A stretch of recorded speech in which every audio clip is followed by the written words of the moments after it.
Thank you for being with us today. I'd like to officially call the meeting to order. I'd like to thank the Tennessee Titans and Nissan for hosting this meeting, and we'll look forward to hearing from you in your report this morning. I would also like to acknowledge that we have District 6 Council Member Brett Withers with us this morning. And Brett, we are happy to be, I think, in your district. Would you like to stand? Okay. Councilman, thank you. As we begin the agenda for today, we'll have consideration of the minutes from the February 17th meeting. You should have received your minutes. Are there any questions or comments? Make a motion to approve as submitted. Okay, is there a second? Any discussion? All in favor, please signify by saying aye. Aye. Opposers, nay. The motion passes. Thank you. Monica, at this time, we'll have our Executive Director's report.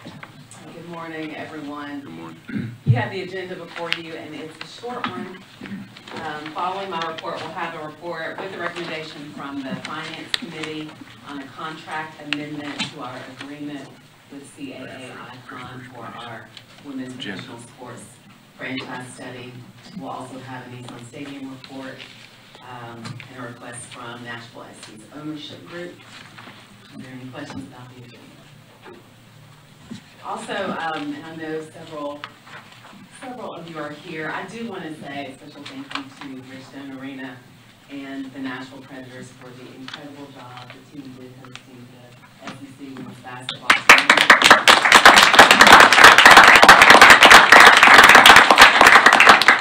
It really was fantastic, and SEC Associate Commissioner Tiffany Daniels said that their fans, school, coaches, trailblazers, everyone just felt something special as soon as they got to Nashville, and it really was a fantastic week.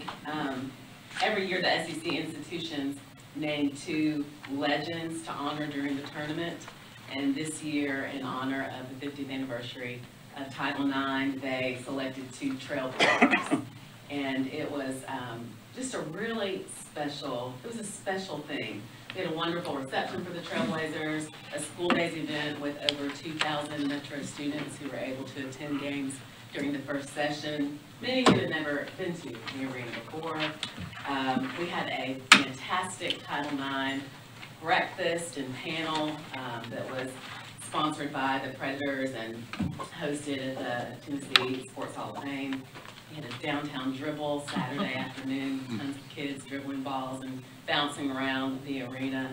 And then we followed it up Sunday with a gospel explosion, a concert with CeCe Winans, and of course, some of the best women's college basketball in the country. So it was a great weekend. I want to thank everyone who participated, who supported it, and it was really special to have it here in Nashville this year.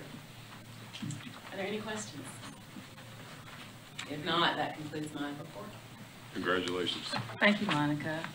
And I'd just like to echo, it was an amazing, amazing tournament, and Bridgestone, great job, and we represented the city of Nashville very well. So thank you again for making that event as special as it was. With that, we'll move on into our Finance Committee report. John? Thank you. We had one item up for consideration in the Finance Committee. That's the resolution authorizing and approving an amendment to the franchise study for women's professional sports contract to engage CAA Icon for additional services related to women's sports initiative. It's up to, the contract's in your binder. Monica, anything else you'd like to say? Well, under the proposed amendment, CAA Icon is going to prepare and submit a summary presentation of their work both to the WNBA and the NWSL. And as Dan Barrett, who was on the phone at the Finance Committee, said, you know, this is more than just taking slides that you all have seen and rearranging them, grouping them together and submitting them. But this is really moving from telling an objective story to a more specific story of why Nashville would be a great market for both of these leagues. So that is what we are engaging them to do, along with maybe participating in conference calls with league representatives or prospective ownership groups. I think that's about it. Okay. All right. Brian Slater's here, who's with CAA Icon, who presented the proposal, or what the first part of this was last month. The Finance Committee votes to recommend approval to the full board. Okay, So that's our motion. that is a motion. Is there a second? Any discussion or questions? If not, all those in favor, please signify by saying aye. Aye. Opposers, nay. Motion passes. And that concludes the Finance Committee report. Okay, thank you so much. Thank you. Next on the agenda, Burke Nihill, President and CEO of the Tennessee Titans, will give us the Nissan Stadium update. Burke?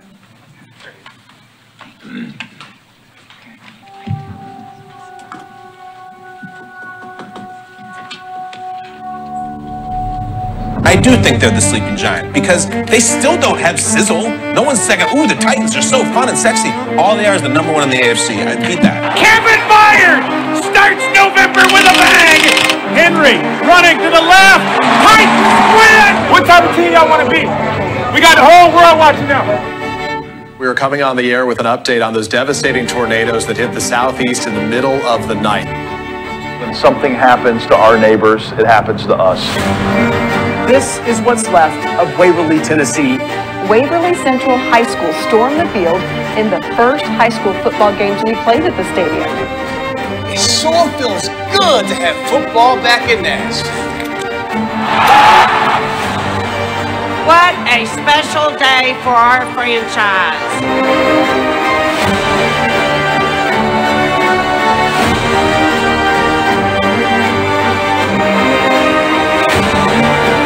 Oh, have some of that! Defending AFC South champion. We want more. Let's go. We want more. We want more.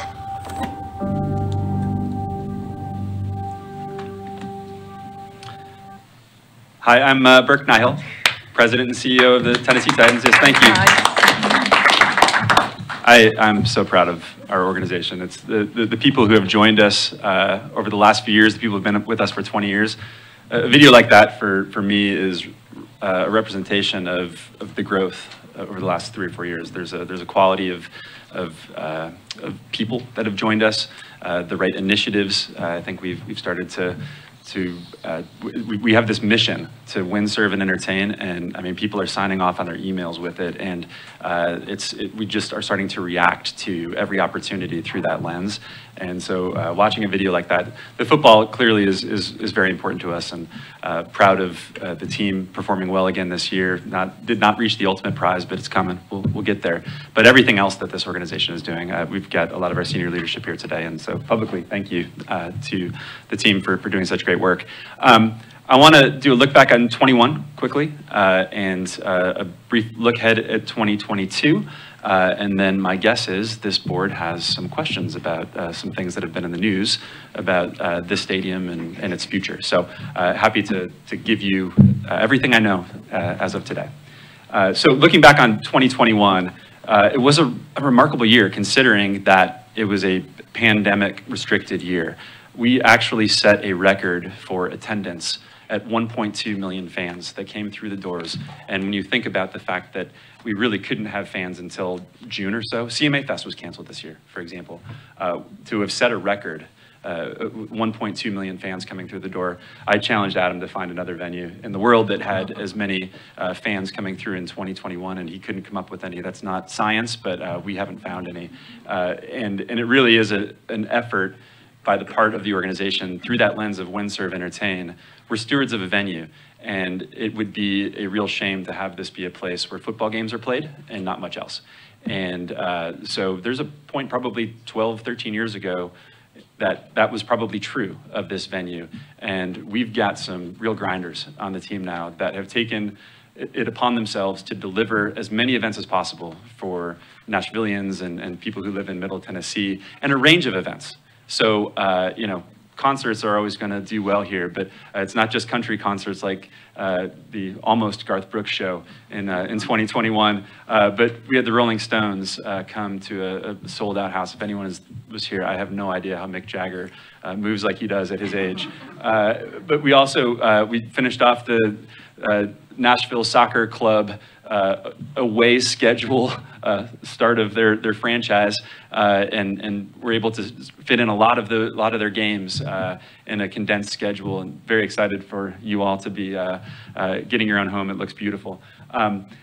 We transformed this campus into an IndyCar race, which is pretty audacious, and that's the sort of thing that there's been an effort to do that for a long time. And just to be really honest with you, for a long time we started at no, that's going to be hard, and this time we started at yes and tried to figure it out, and it was really hard, and we learned a lot of lessons along the way. But there was a really special event that happened in Nashville because this group here said yes. Flipping the page to 2022, I'll get to some of the events coming up soon, but we've got some great initiatives as an organization too. Really proud of this. The girl in the white jersey, all the way to the left, that was my daughter, who I mentioned last Sports Authority meeting. She is still really excited. She's actually not going on a trip to Florida with our family because they scheduled the first game, and she's like, I've got to be a part of this.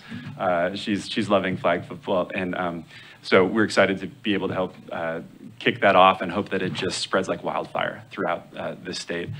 We have a number of great dates on the calendar coming up between a 615 day celebration. We are, through Kate Guerra, who's here, really reimagining our marketing efforts to be less about advertisements and more about getting out into the village is the way that we're looking at it, to create things to do around town for just a range of different potential fans or even not fans. And one of the greatest examples, we kicked it off last year, was an art show. It's kind of a strange thing for a football team to do an art show, but Kate took that by the horns, and we just had this beautiful art show where people were passing out champagne and dressed to the nines and looking at Titans themed art, and we're going to lean into that even more heavily next year.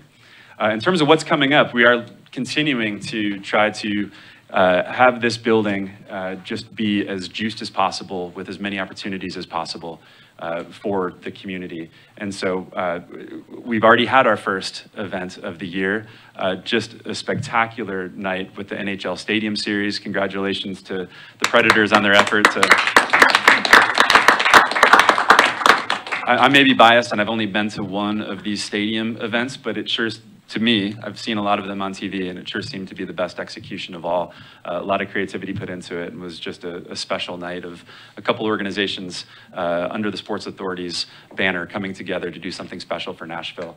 We're going to give it another try with Garth Brooks, so let's all be hoping for great weather on April 16th.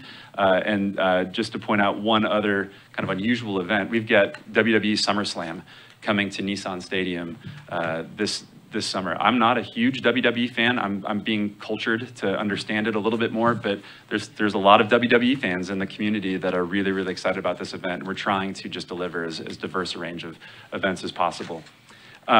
So with that, that's the look back and the look ahead. Any questions about any of that before I talk about the big topic? Hearing none. So not long after the last Sports Authority meeting, there was an article that broke news about spinning off of the process of pursuing a renovation, and just want you to hear from our organization about kind of where we've been, what specifically we're doing now, and where we hope to go. So, look, the best projects in my mind very often are not a straight line, and this one is proving to not be a straight line either. But we have for years been pursuing a renovation as the primary objective, if we could accomplish it, with the idea that that would just be more cost effective, likely, than starting with a new building. And we love our real estate. This is a very classic place for an NFL stadium, and we believed that there was a neighborhood concept that could be built around this neighborhood. And so we've been doing studies for probably 3 years about how all of these pieces could fit together. The neighborhood, whether the stadium was capable of being renovated, and at every checkpoint, the answer came back yes, and actually was more exciting than the one before. The last checkpoint we had done on costing would have been in 2020.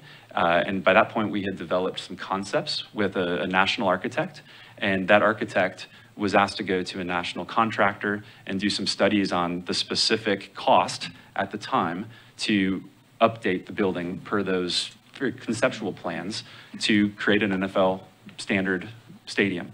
And the number came back very palatable, and that's what we've been pursuing. We believed that there was a renovation in play that would cost somewhere in the range of $500 to $600 million that everyone in Nashville would be very proud of.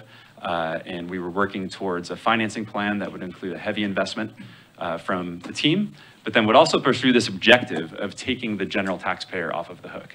As I think a lot of you know, your organization is a signatory to a lease that requires the sports authority to keep this building in first-class condition. And that's a complicated standard, but in ways it's very simple. It's NFL standard, and then there's some very specific references to comparable facilities. One of those is Hard Rock Stadium in Miami, which has had a major overhaul at about $500 million a few years ago. There are actually a few stadiums that were built in the same era as Nissan Stadium, and they've since been either demolished or repurposed, and those teams have moved into different buildings. So it's very clear that this is the time to be thinking about restoring this building to first-class condition. We've been trying to be judicious in the money that we spend, understanding that the lease would put that on the taxpayer, and we've really just been chasing leaks and doing maintenance work. And even though that's tens of millions of dollars, and as the Finance Committee well knows, has created a large receivable, we've been trying to get away from just the Band-Aid under our current lease, which is 7 years remaining term, and with a 10-year extension option to the Titans, just to reset on it and to pursue a plan of financing that would involve a heavy team investment, and then take the city taxpayers off the hook for today and forever. That has been our objective, and we believe that the renovation would be in play and would be able to accomplish that.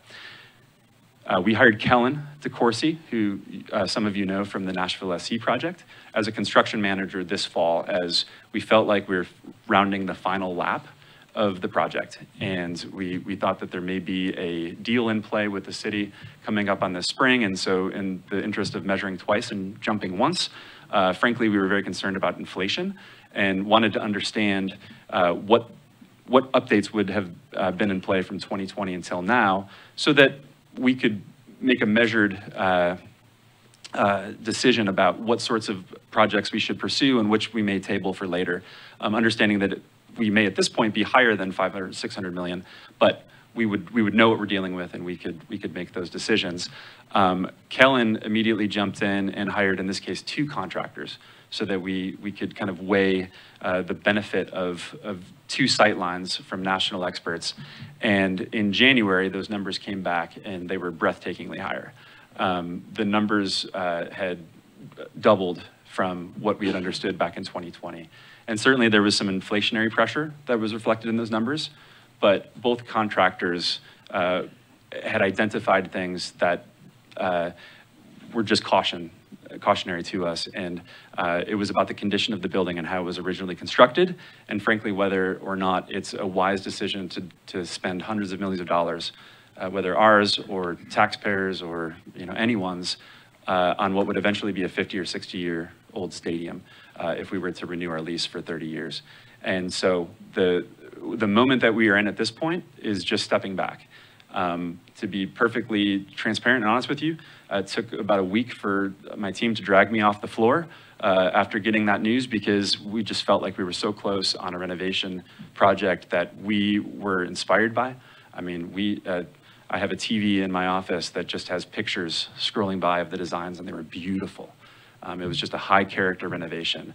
But it just became obvious to us that we were stubbornly shoehorning what we wanted to see happen into what might not actually be the wise approach towards pursuing what is the next 30 years of an NFL facility in Nashville. And so we are in this phase, and one of the options we are thinking about is a new stadium, whether given the investment that would be required in a renovation, it's within a whisker potentially of a new stadium. And so we are actively looking at other facilities that were recently built and understanding how the site might lay out where we could potentially build a new stadium and understanding the economics and financing around that. But we haven't eliminated really any possibility. We're pursuing all possibilities and continue to look at all of them. The thing that I will say, at least from a Titans perspective, we are committed to is maintaining those priorities and those principles that we had in place in the first place from a financing architecture. We do not want the general taxpayer to, whether today or in the future, have any obligation to be funding the NFL facility in town. Our current structure under our lease has frankly bothered us for a long time, and which is why we've really depressed the investment in the building. But we are frankly getting pressure from the NFL, and we have from a long time. As the NFL standard has evolved, our building has not. And so we are with a sense of urgency trying to identify which is the right path so that we can hopefully pursue these same principles and end up with a smart, wise investment for the next 30 years of Nashville. I am available for your questions. Yes, sir. Thank you for your presentation. My question is, what is the oldest NFL stadium that's in existence right now? And how is that stadium allowed to, by the NFL, to continue without building a new stadium? It's a great question. The oldest stadium would be Lambeau Field in Green Bay.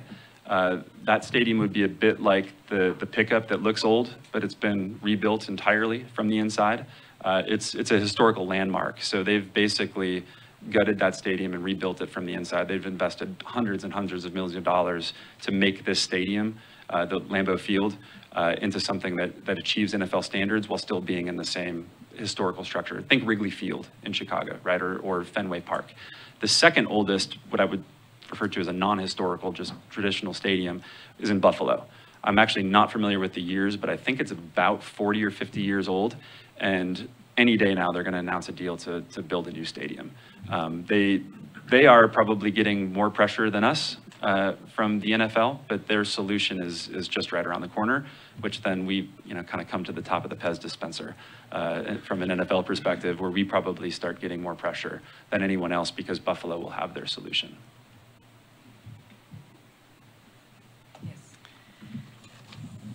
Berg, it has to kind of do with Frank's question, and it's about the fact that our structure is concrete. Correct. And could you address that and what that has to do with making it difficult to renovate it versus a new stadium? Yes, ma'am. So our stadium was built in the 90s. It's something of a last generation of its kind in terms of its basic construction. And I wasn't here at the time, but I've learned a lot more about our stadium than I ever knew in the last month and a half.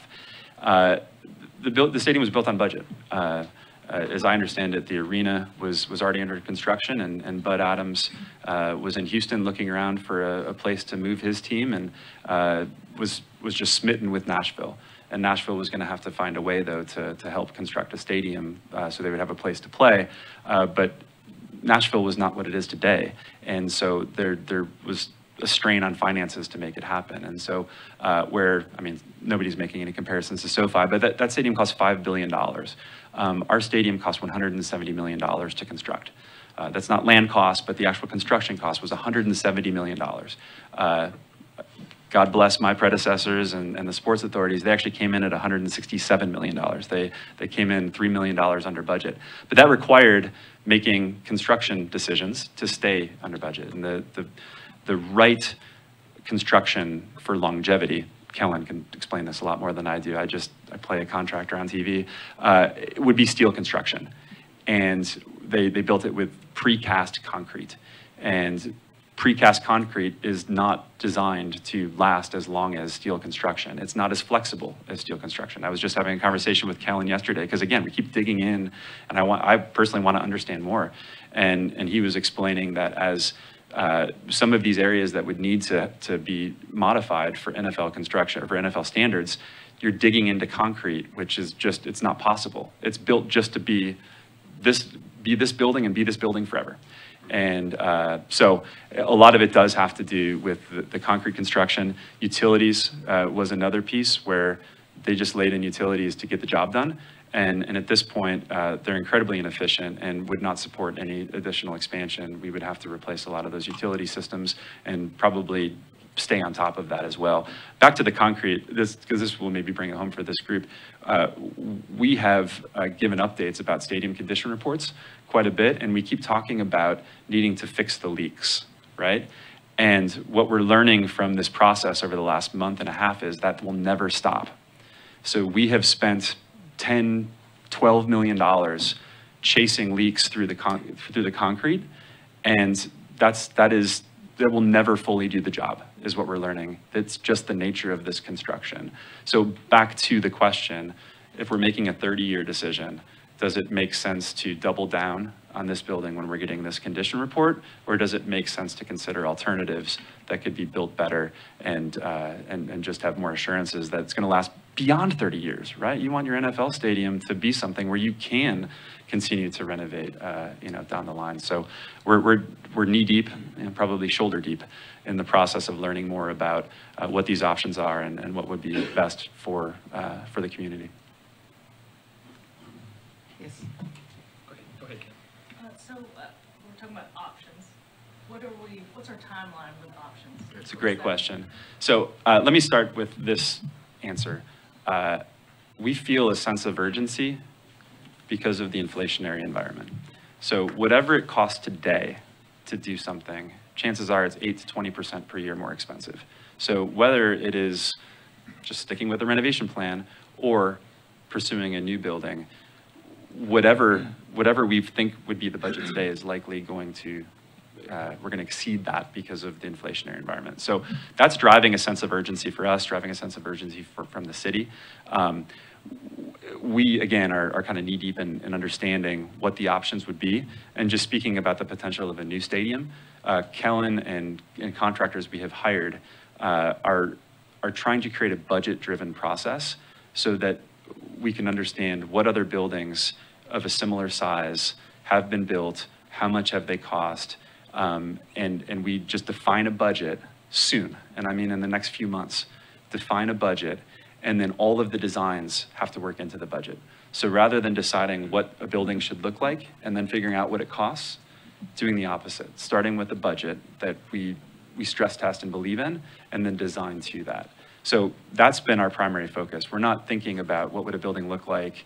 We're thinking about what's a responsible number that we can budget to, and then from there you'll have financial architecture and eventually get into actually designing into that. But we've identified several things that help keep costs low, that do not compromise the quality of construction.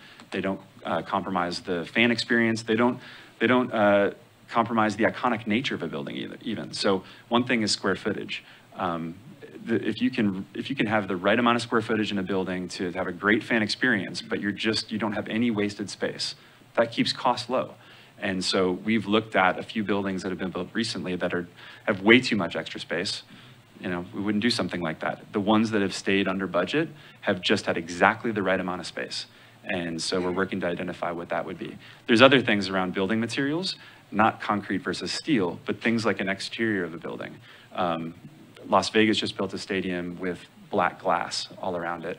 Black glass, Kellen tells me, is something like $250 a foot. There are other materials that are closer to 40 or 50 that with just the right artistic creativity, you could build an iconic structure and you're saving a massive amount of money on all of that. So we are working towards a budget-driven process. I have a follow-up to that. Yes. You said, what about size? What are you considering on size if you're looking at a new stadium? Where's Kellen? If you're talking about building a budget around that. Yeah, what's the last number we were throwing on? Square footage? Yes. Yeah, 1.7 million. I really meant seating. Oh, seating. Yeah, well, if you're talking about a new. Yeah, so we would actually probably have less capacity. Well, we would have less capacity in this building. That's actually an NFL standard. The modern NFL buildings don't just try to dump in as many seats as you can up to the upper corners of a building. What they want is high character spaces and a range, right? Take, for example, the bandbox out at, I think it's still First Horizon Field for the moment.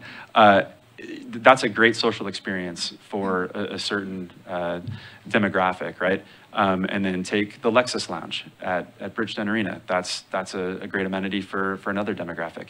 And so that's what the NFL really looks for.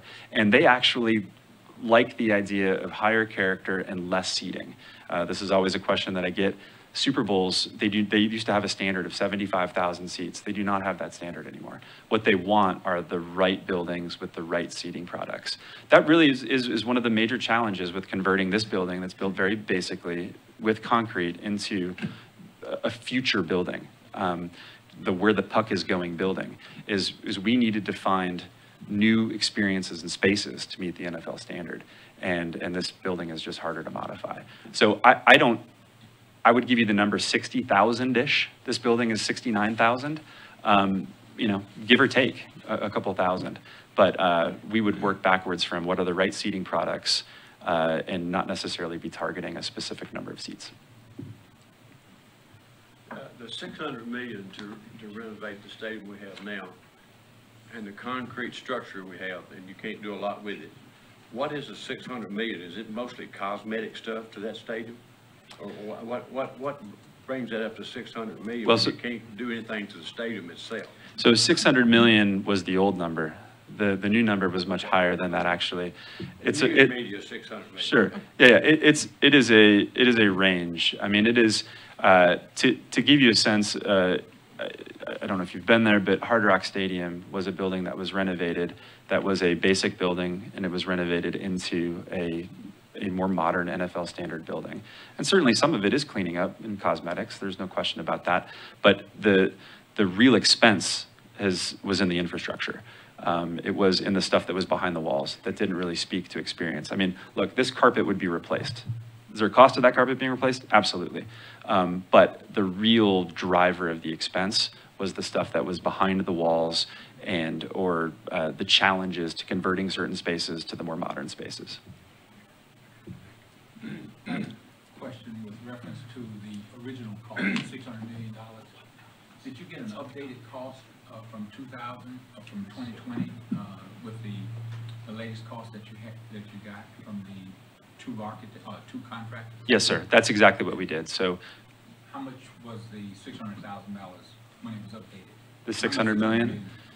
So I hesitate to give you a very specific number, but here goes, I will. So the hard costs, there's total project cost, right, is built into these projects. So the hard costs the first time around was somewhere around $400 million. And so with soft costs, meaning design fees, just kind of the extras that need to come along, contingency, that sort of thing, that's where we got to the $500 or $600 million range. What we saw with the updated figures, which was taking what had been evolved designs, right, or concepts, but it was the same exercise that had happened last time. It was just a more thorough exercise with two contractors this time, and those numbers came in. There was one that came in about $850 million of hard costs, and one that came in closer to $950 million of hard costs. And so then you have to add soft costs on top of that, which is based on a percentage of the hard costs, and you're talking about a large amount of money. We have just part of this exercise, we've gone back to those contractors and tried to scrub those numbers. And in some cases, we've been able to bring them down, but not by a material amount. I'm looking at the increase in cost from 2020 until now, and looking at probably, 2 to 3 times increase in cost of construction. You were excited about that then. Now, so what your new cost is for a new stadium, if you were to take that back to 2020, how would it compare to? So would a new stadium have been impacted by inflation, or rising construction costs? 2020. If you had just in 2020 had you asked for a cost for renovation, and then asked for a cost for a new stadium, would you have been in a position to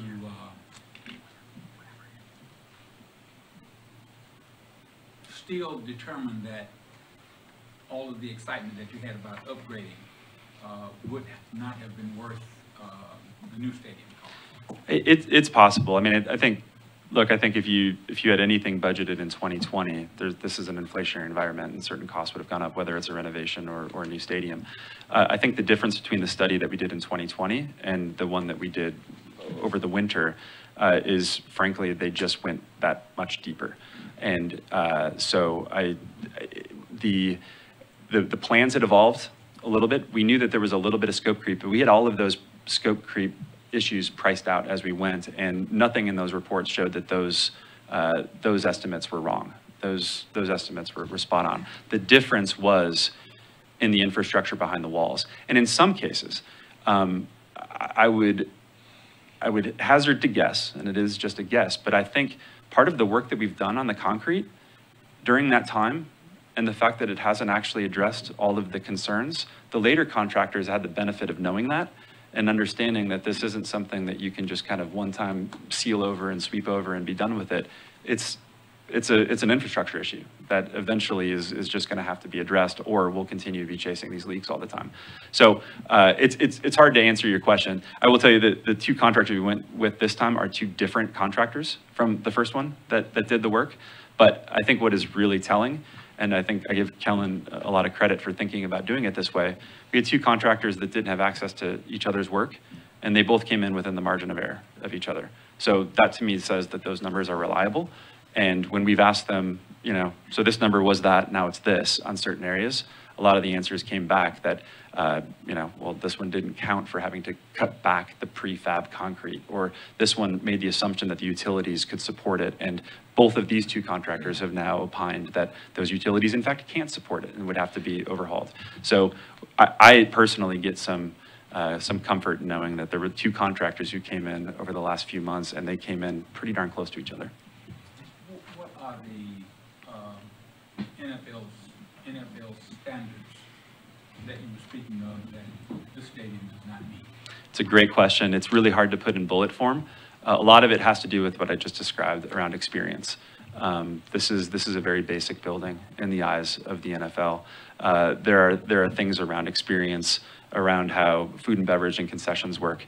If anyone follows some of the challenges we've been trying to keep up with, around security lines, we were able to do an incredible job of improving that through technology this year, but that was easier to implement that technology within our current infrastructure. The way our food and beverage service works here and the static nature of it is going to make it very difficult to ever have this building be an appropriate food and beverage service. The lines are way longer than we tolerate, but there's very little we can do without massive infrastructure changes to food and beverage. Security is another one.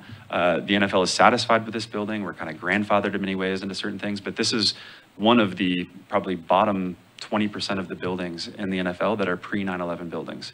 And there are security enhancements that have been adopted by the NFL that they would like to see. We won't be grandfathered when we do a renovation of the scale we're talking about, and so we'll need to add some of those security enhancements. So those are the sorts of things, very, very hard to put in bullet form, but we have monthly meetings with the folks up there, and they have pretty clear expectations. Dan? Yeah, thank you.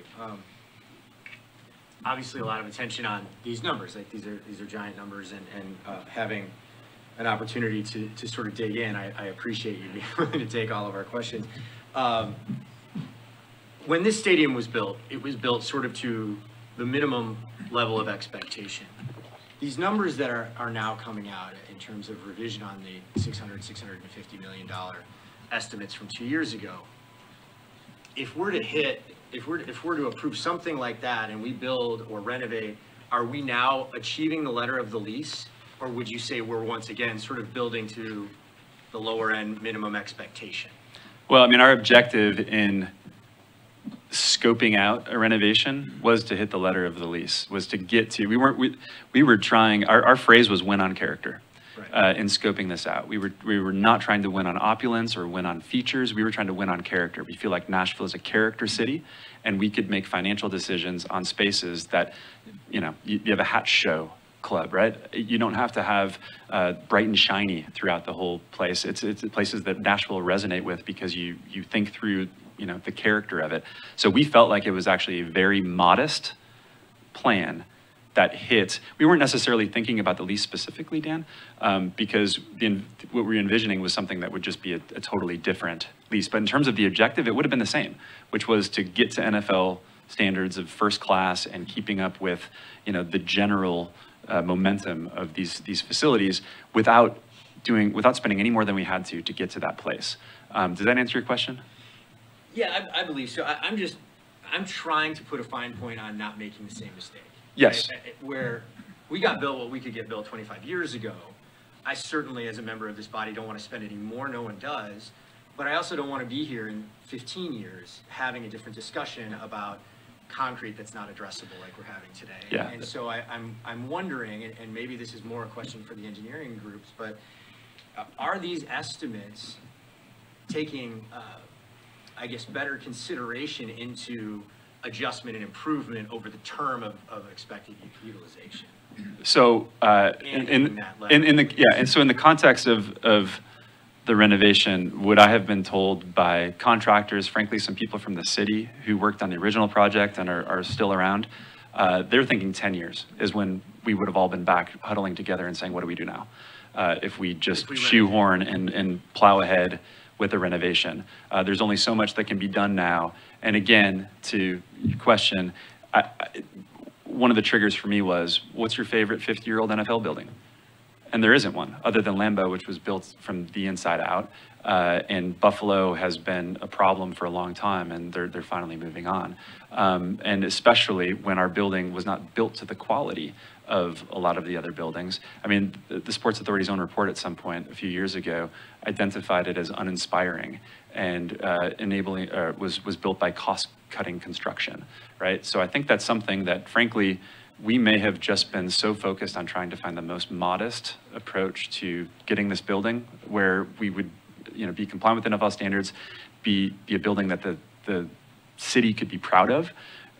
We probably got blinded by the fact that a lot of other people I've heard from in the last month and a half have not been at all surprised by this revelation because they understood the building and they were here during the original process. So that's as to the renovation. As to a new building, if we went down that approach, in Kellen we trust. I mean, we would be building a building with someone who has a Titans business card and experience doing this sort of thing and doing it well across multiple projects, enhanced by contractors across the way to bring it in on budget and to make cost sacrifices in the right places, not in infrastructure sorts of things, but in materiality selections and keeping the square footage, to the minimum. That's the sort of thing that we would be doing to be sure that 30 years isn't the target if you build a new building. It's 60 years plus would be the target, right? Clearly, a lot of renovation across that time, but getting the bones to the place where you're not having to scrap a building in 30 years, that would be our objective, build a building of that quality. That's helpful, thank you. I have one other question. You started out saying you wanted to take the burden off of the taxpayer. What happens, how does the taxpayer fare with a new building? It's the same principle from a Titans perspective anyway. I don't want to speak for the city or their finance team, but the idea all along has been to find revenue streams both from inside this building and then also from the real estate that would go from 100 acres of dormant asphalt into something that generates property taxes and generates sales taxes, and to look for solutions like that there's a public financing component to it, but it's not something that ever would threaten to raise anybody's taxes, right? If there's an unfunded liability, it's from the users of the facility, it's from the users of the campus that there would be some financing. Thank you. I got a two-sided question. Does our stadium meet the requirements for NFL to host a Super Bowl now? And if we remodeled at $600 or $700 million, would we meet those requirements at that time? The answer today is no, absolutely. The objective, the original renovation that we had in mind, the answer would have been yes. We believed that it would have been a Super Bowl worthy facility, not necessarily the type of facility that would be in the rotation of Super Bowls every 6, 7, 8 years, but we believe we would have gotten, kind of as a reward for doing good work, we would have gotten at least one Super Bowl. It's really hard to answer the question about sticking with the renovation path, because there's kind of a financing component to it, right? So a renovation of this facility would probably be a very uninspiring renovation, in which case it's probably not a Super Bowl worthy facility. Okay, good, thank you. Kim? How does this impact, we're on the short list for the World Cup, and I think that's specific to this building. Yes. That's what, 2026, how does that come into play? Yeah, I don't want to speak for FIFA or anyone else, but we've looked through that lens of, and not just FIFA, but thinking CMA Fest and Music City Bowl and some of the regular users of this facility in terms of, I mean, that's a major factor in terms of the different options that are on the table. So for example, an option where the Titans would go play somewhere else for a few years, I feel like we can figure that out actually more easily than some of the other users of the facility could. And so we've been focused on FIFA, we've been focused on CMA Fest and some of these others.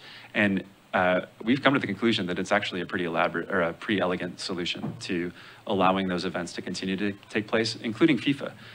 Again, don't want to speak for them, but I know them. I've been a part of the process. I'm on the host committee, and I have always gotten the impression that there was actually an element of concern about some of the renovation that we had in mind. One, they really want certainty. They want to come in a year or so before and look around and say, it's going to be just like this? Good. And the renovation was never going to be that. We were hoping to be done with the renovation before 2026, but I mean, it might have been March of 2026. The other thing is that we wanted to reduce capacity here too. We were going to, as part of the shuffle of spaces, we were going to take out seats. We were going to reduce capacity. And from a FIFA perspective, they don't like that at all. You know, they want to be able to have as many seats as you possibly can in here. So in many ways, if we just continue to maintain this building, which will cost a lot of money, but it's manageable over the next 3 or 4 years, and it's standing in 2026 when FIFA comes through, this may actually be a more attractive facility for them than a renovated facility would have been. Thank you. I think we've got one final question. Yeah, just one quick question. You caught my attention with the expectation that the renovation might not have even been done by 2026. What is the best case scenario if the new building is the path chosen? When do you expect that could be completed? Yeah, it's a great question. Again, back to the sense of urgency because of inflation. We're trying to move wisely, but with the sense of urgency, right? The reason why the renovation may not have been done by FIFA or would have been kind of straggling along is because we would have had to have worked a renovation around a working building, right? Our games, CMA Fest, other things. And so that makes for a really challenging construction schedule. And so you get a few bad weeks of weather and you potentially end up, you know, missing another season and having to kick things back. So that's why there was a lot of uncertainty around the renovation. Oddly enough, a new building would probably be a more predictable and faster schedule. We're looking at 30, 31 weeks, 30, 31 months of a construction schedule on a new building because they're not having to tiptoe, right? They're not having to work around events, they can just have at it. And so it's actually a faster schedule.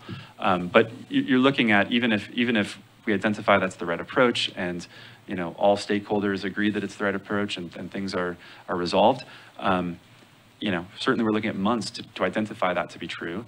And then from there, you're looking at about an 18-month schedule of design, working with architects and other designers to get the plans right.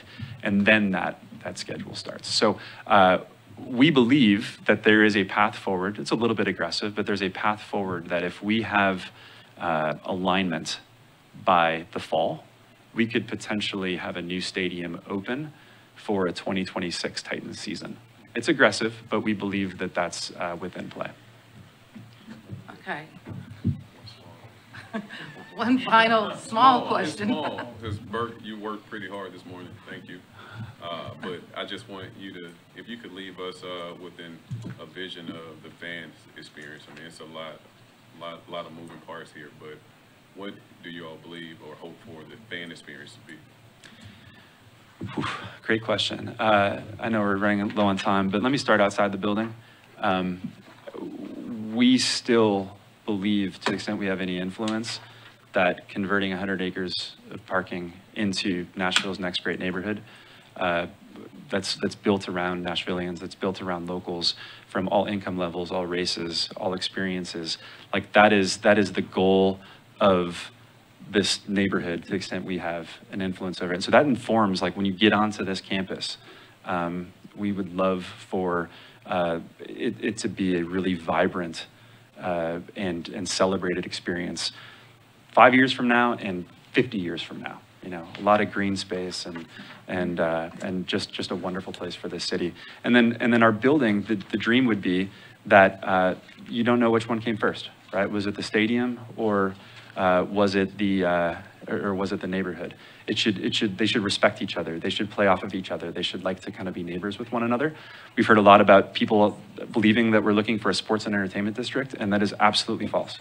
The Titans reject that notion, and in fact, are just hopeful that we end up with a stadium that ends up a part of one of the more celebrated neighborhoods in Nashville. Thank you. Thank you. Thank you for updating this committee. Thank you for kind of sharing the vision. Clearly, this is a very, very important topic for not only this authority, but the citizens of Nashville and the city of Nashville. So we will obviously look forward to getting additional information as we go forward and further have an opportunity to question. And so we thank you for your presentation today. And also, I don't want it to go without saying congratulations on a wonderful year in 2021. I mean, thank you. It's a big deal. Thank you very much. Appreciate your time. We appreciate it. Thank you. Okay, so next on the agenda, we're going to consider approval of a resolution pertaining to a request pursuant to Section 9B of the lease agreement between the Sports Authority and Walsh Management. So clearly you are not Mary. I definitely am not Mary Guevara. Ian, Chief Executive of Nashville Soccer Club, and good morning, everybody. Exciting times at Nashville Soccer Club. We're now 6 weeks away from our first game at the new stadium. Thank you. I'm here today just to announce that we are very proud that our partnership team have reached agreement for a long-term naming rights deal with the global logistics company Geodis. I thought it'd be useful to give you a little background to Geodis. They're one of the fastest growing supply chain logistics company in the US. They're French-owned, head office based in France, but their US headquarters here in Brentwood. They employ 2,000 people locally and 15,000 people across the US, and represent some of they're kind of one of those, and this deal's a big part of it. They're one of those companies that kind of go under the radar as a brand and really trying to promote their brand more. They distribute, if you buy an Apple product online anywhere in the United States, they're delivered by Geodis. Starbucks, they're a big distributor for. So an incredible partner for us. They will be, as I said, the naming rights partner. So we're proposing Geodis Park for the stadium name, and also a brand owner of one of our clubs in the facility. So exciting day, exciting weeks ahead, and really a great partner. I think as everybody gets to know them, you'll find they're an incredible partner for us. Thank you. Thank you. Okay, so at this time, once again, I'll remind the board and everyone in attendance that the team is required to get approval from the authority prior to naming areas of the stadium. We cannot withhold approval unless the name is controversial, offensive, or otherwise. So, if there are no questions, I'll entertain a motion to approve a resolution approving the request to name the MLS Stadium Geodis Park. Is there a motion? So moved. Second. Any discussion? All in favor, please signify by saying aye. Aye. Opposers, nay. Congratulations.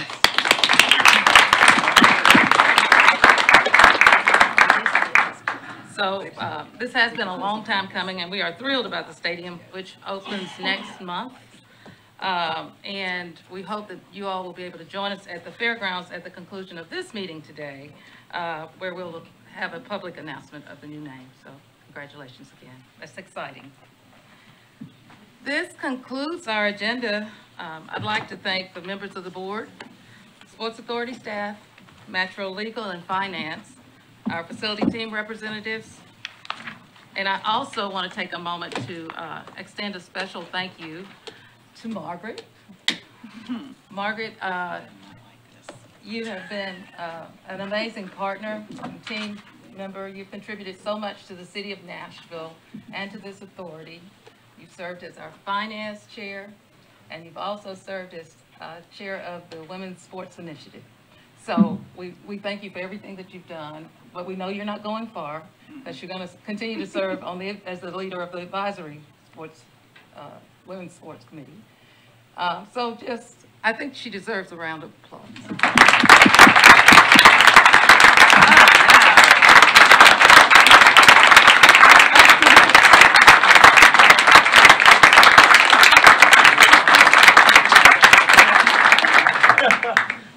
Now, we know that Margaret is never without words, so I know that you have some parting remarks you'd like to make.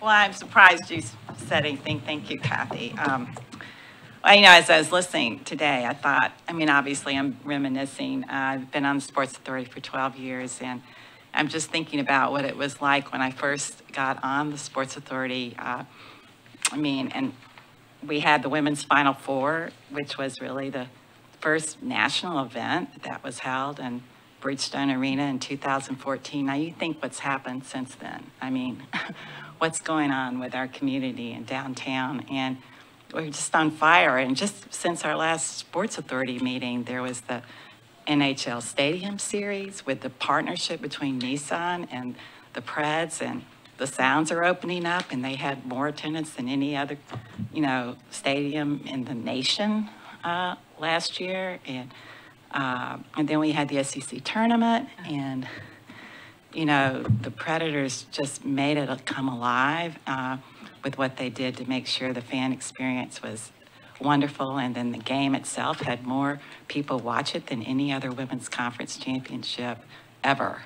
And so, you know, it's been a great ride. Monica, you're a great leader, and Kathy, you are too, and Kim, you too. We're great leaders. So I just am very excited about what's in the future, and really, really appreciate the relationships I've had with the authority members. It's been great, but it's time to go. I don't usually do anything for more than 10 years, so, but I can't get away from this women's sports initiative. So thankfully, Kathy has asked me to chair the advisory committee. So I'll still be around. Thank you.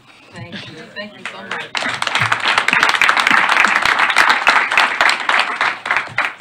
So the next full board meeting is scheduled for April 21st, and it will be at our new soccer stadium. So we're very excited about that.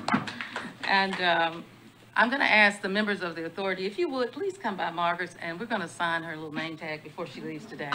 So at this point, I'll entertain a motion to adjourn. So moved. Thank you, everyone. Have a great day.